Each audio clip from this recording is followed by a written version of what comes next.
औज़ुबिल्लाहिमिनश्शैतानिर्रजीम बिस्मिल्लाहिर्रहमानिर्रहीम। Dear students, कैसे हैं आप? यकीनन बहुत अच्छे। डियर स्टूडेंट्स, आप देख रहे हैं अपना YouTube channel learn with Mudassir और हमेशा की तरह आगाज़ इस दुआ के साथ, रब्बे ज़िदनी इल्मा, है मेरे रब मेरे इल्म में इज़ाफ़ा फरमा।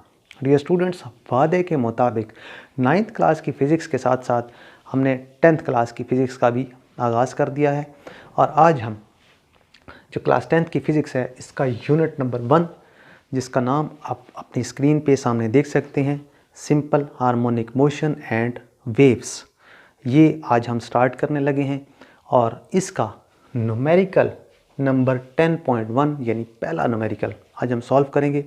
न्यूमेरिकल की स्टेटमेंट मैं आपके सामने पढ़ के बताता हूँ आपको। उर्दू मीडियम स्टूडेंट्स जो हैं वो भी परेशान नहीं होंगे, उर्दू में भी मैं आपको साथ साथ समझाता जाऊंगा और साथ ही स्क्रीन पे अभी मैं आपको क्वेश्चन भी उर्दू में शो करा दूंगा। देखें जी, क्वेश्चन की स्टेटमेंट क्या है? The time period of a simple pendulum is 2 seconds. Simple pendulum जो है उसका टाइम पीरियड कितना है? 2 सेकेंड्स है। ये हम चलें डाटा मैं आपको बताता हूँ, बाद में लिखेंगे। What will be its length on the earth. Earth के ऊपर यानी ज़मीन के ऊपर इसकी लेंथ कितनी होगी। फिर what will be its length on the moon. अगर हम इसको चांद पे ले जाएं तो तब इसकी लेंथ कितनी होनी चाहिए या कितनी होगी। इफ़ ग्रेविटी ऑफ मून या ग्रेविटेशनल एक्सेलरेशन ऑफ मून जो है वो इक्वल हो, बराबर हो gravitational acceleration of the earth divided by 6 यानी GE divided by 6, where GE gravitational acceleration ये हम 9th क्लास से जानते हैं कि इसकी वैल्यू जो है वो फिक्स है 10 मीटर पर सेकंड स्क्वायर। वैसे 9.8 मीटर पर सेकंड स्क्वायर है, लेकिन छोटी क्लासेस में सिंपल रहने के लिए हम लेते हैं 10 मीटर पर सेकंड स्क्वायर। हमने सोल्यूशन करना है। सोल्यूशन में 2 चीज़ें हमने करनी है। सोल्यूशन पे जाने से पहले स्टूडेंट्स एक चीज़ याद रखिएगा, किसी भी क्लास के किसी भी चैप्टर के आप न्यूमेरिकल्स सॉल्व कर रहे हैं तो उसके लिए ट्रिक है छोटी सी। वो ट्रिक क्या है कि आपने सबसे पहला काम ये करना है कि उस न्यूमेरिकल उस चैप्टर के अंदर यूज़ होने वाले जितने भी फार्मूले हैं, जितने भी इस्तेमाल होने वाले फार्मूलाज हैं, आप उनको अलहदा करके लिख लें। मैं आपको अपनी स्क्रीन के ऊपर सामने दिखाता हूँ कि इस चैप्टर के अंदर टोटल हमारे पास जो फार्मूलाज हैं या फार्मूलाज इस्तेमाल होंगे वो टोटल 5 हैं। ये 5 फार्मूलाज आप अपनी स्क्रीन के ऊपर देख रहे हैं। तो इस पूरे चैप्टर के अंदर बार बार यही फार्मूलाज इस्तेमाल होंगे, तो ये आपने याद कर लेने ताकि आपको न्यूमेरिकल्स सिंपल लगें, आसान लगें। क्वेश्चन पे चलते हैं जी कि सिंपल पेंडुलम का जो टाइम पीरियड है, टाइम पीरियड को कैपिटल T से शो करते हैं। क्वेश्चन में बताया गया वो 2 सेकेंड्स है। टाइम पीरियड क्या होता है? Time to complete one oscillation, यानी सिंपल पेंडुलम, सादा पेंडुलम एक चक्कर मुकम्मल करने के लिए जो वक्त लेता है उसे कहते हैं टाइम पीरियड। 2 सेकेंड्स हमें बताया गया है। लेंथ ऑन द अर्थ, ज़मीन के ऊपर जो है वो इसकी लेंथ कितनी होनी चाहिए। सिंपल पेंडुलम की डायग्राम ये भी आप सामने स्क्रीन के ऊपर देख लें, इससे भी आप क्लियर होंगे कि ये सिंपल पेंडुलम है, इसका ये बॉब है और ये इसका एक स्ट्रिंग है जिसे उस धागा भी कहते हैं, ये उसकी लेंथ है, लंबाई है।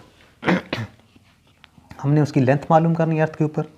लेंथ ऑन द मून, अगर इसी सिंपल पेंडुलम को हम मून पर ले जाएं, चांद पर ले जाएं, वहाँ पर इसकी लेंथ क्या होनी चाहिए वो आपको मैं भी बताता हूँ कि फ़र्क क्या होता है और क्यों होता है। Gravitational acceleration of the moon GM जो है वो है GE डिवाइडेड बाय 6, यानी जो अर्थ है हमारी उसका साइज़ बड़ा है तो उसकी ग्रेविटेशनल एक्सेलरेशन भी ज़्यादा होगी, मून की कम होगी। वो कितनी कम होगी? डिवाइडेड बाय 6 कर देंगे, यानी जो अर्थ की है उसको डिवाइड कर देंगे आप किसके साथ? 6 के साथ। ये आएगा 1.66 मीटर पर सेकंड स्क्वायर और gravitational acceleration of the earth GE वो हमारे पास 10 मीटर पर सेकंड स्क्वायर होती है। ये डाटा आपने क्लियर कर लिया।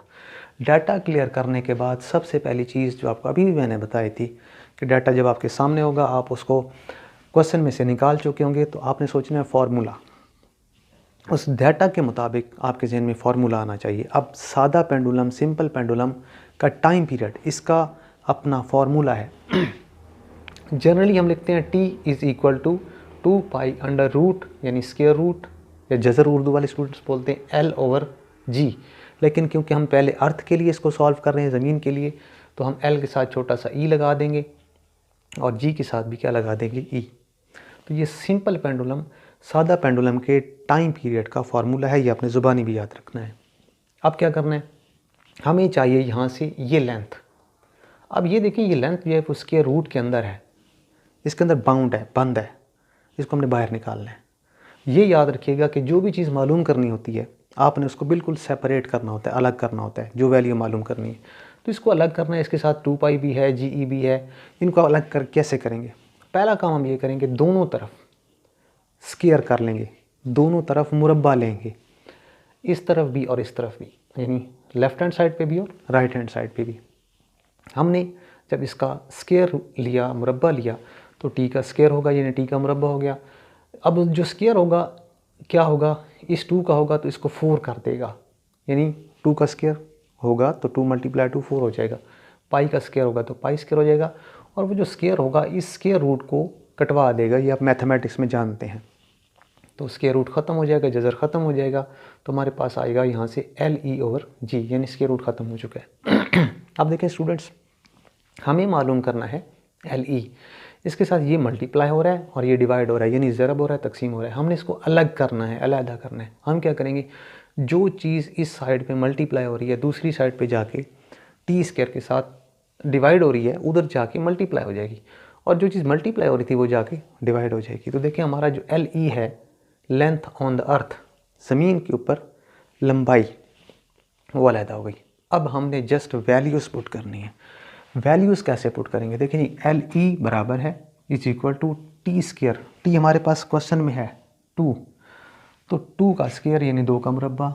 GE gravitational acceleration of the moon, ये भी है 10 मीटर/सेकंड², 10 लगा दिया, 4 वैसे का वैसे लगा दिया, और पाई की जगह पे, पाई जो है वो हमारे पास एक कांस्टेंट है मैथमेटिक्स में, रियाजी में ये होता है 22 / 7, 22/7। उसको हम अगर सॉल्व करें तो आता है 3.14। तो पाई की वैल्यू जो है उसका हमने क्या कर लिया, स्क्वायर ले लिया। अब हमने क्या करना है, 2 का स्क्वायर करेंगे हो जाएगा 4, 10 वैसे लिख देंगे, 4 भी वैसे लिख देंगे, 3.14 का मुरब्बा यानी स्क्वायर करेंगे तो आएगा 9.85। अब देखें जी, मैथ सिंपल मैथ हो गई है, 4 से 4 डिवाइड हो रहा है, कैंसिल हो जाएगा, यानी कि दूसरे से कट जाएंगे जी। हमारे पास बचेगा 10 / 9.85। अब आपने क्या करना है, सिंपल काम है, कैलकुलेटर है तो कैलकुलेटर से, वरना आप खुद भी कर सकते हैं। 10 / 9.85 यानी 10 को तकसीम कर देना है 9.85 से, तो आपके पास फाइनल आंसर आ जाएगा 1.02 मीटर्स। तो ये हमारे पास लेंथ ऑन द अर्थ आ गई है जी, ज़मीन के ऊपर सिंपल पेंडुलम की लंबाई। सेकंड पार्ट में हमने मालूम करना था लेंथ ऑन मून, वही फार्मूला है, सेम फार्मूला है जो हमने अभी यूज़ किया है। जस्ट आपने क्या करना है, ई की जगह पे m लगा देना है, और यहाँ पे भी ई की जगह पे m लगा देना है मून के लिए, चांद के लिए। वही काम जो आपने अभी किया था, स्क्वेयरिंग ऑन बोथ साइड्स, दोनों साइड्स पे मुरब्बा लेंगे तो टी का स्क्वायर ये हो जाएगा 4π² जो अभी हम करके आ चुके हैं। यहाँ से स्क्वायर रूट यानी जज़र कैंसिल हो जाएगा। फिर वही काम जो अभी थोड़ी देर पहले आपने सॉल्व किया है कि आपने मून को अलग करना है, लेंथ ऑन द मून को, लेंथ ऑन द मून वहाँ रह जाएगी, GM इधर आके मल्टीप्लाई हो जाएगा और 4π² इधर आके डिवाइड हो जाएगा। तो लेंथ ऑन द मून हो जाएगा जी T² × GM / 4π²। वैल्यूज़ पुट करनी है, जस्ट आपने अब वैल्यूज़ लगानी है, कैसे, यानी कीमतें दर्ज करनी है। LM = बराबर है T, टाइम पीरियड। क्वेश्चन में डाटा में हम लिख चुके हैं 2, तो 2 का स्क्वायर यानी 2 का मुरब्बा। GM gravitational acceleration of the moon, ये अभी हमने निकाली थी 1.66, तो हमने 1.6 भी लिख सकते हैं, डिवाइडेड बाय 4 ये वाला। पाई की वैल्यू 3.14, उसका स्क्वायर है तो स्क्वायर लेंगे आप, यानी मुरब्बा लेंगे, 2 का स्क्वायर करेंगे वो 4 हो जाएगा, 1.6 वैसे लिख देंगे। ये जी 4 है आपके पास, 4 से 4 कैंसिल हो जाएगा, 1.6 / 9.85। ये दो वैल्यूज़ हैं, आप इनको डिवाइड करोगे तो फाइनल आंसर जो है वो आपके पास आएगा लेंथ ऑन द मून, यानी चांद के ऊपर सादा पेंडुलम की लंबाई 0.17 मीटर्स। तो डियर स्टूडेंट्स, आज का ये 10th क्लास की जो फिज़िक्स है उसका चैप्टर नंबर 1 का पहला न्यूमेरिकल था, यकीनन आपको समझ आया होगा। आने वाले वीडियोस में हम इंशाल्लाह ताला इसी तरह से अगले न्यूमेरिकल्स सॉल्व करेंगे। तो आप हमारे चैनल को सब्सक्राइब कीजिए, लाइक कीजिए, ताकि आप नेक्स्ट न्यूमेरिकल्स इसी चैनल के थ्रू समझ सकें। आज आपसे इजाज़त चाहेंगे। अल्लाह हाफ़िज़। Thank you.